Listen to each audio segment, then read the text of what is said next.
The submarine was trimmed to sink in Mediterranean water. They had to add another 600 kilo of lead just to get it to sink in the Dead Sea. Being in the submarine at the bottom of the Dead Sea was like being on another planet. It was almost like being on the moon.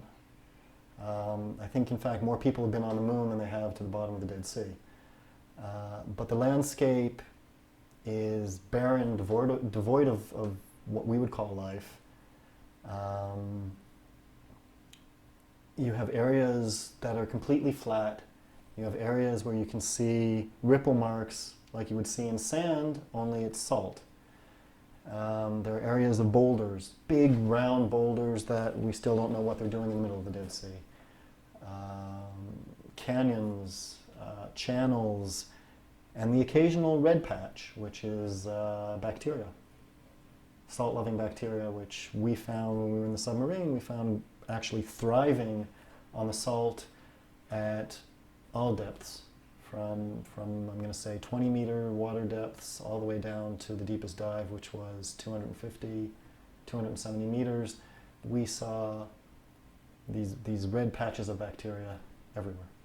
So there is life in the Dead Sea. That's very primitive. We were all hoping after the first dive that we'd be able to get back up. We managed, I'm still here. But everybody that went down had $1 million life insurance policy. I'm sure my parents were sitting there. He's our son, but yes.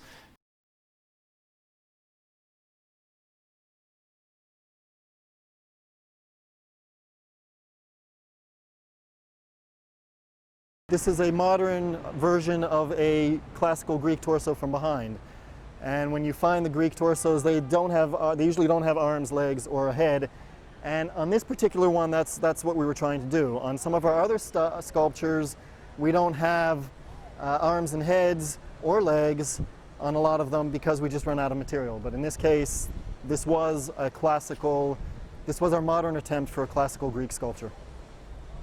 The work is a dialogue between me and Mark, and it's also a dialogue between us and the metal. We know more or less when a sculpture is complete because we can see the forms that we wanted to get out of it. We can see the shapes, we can see the proportions of it, and we just stand back and it looks right to us.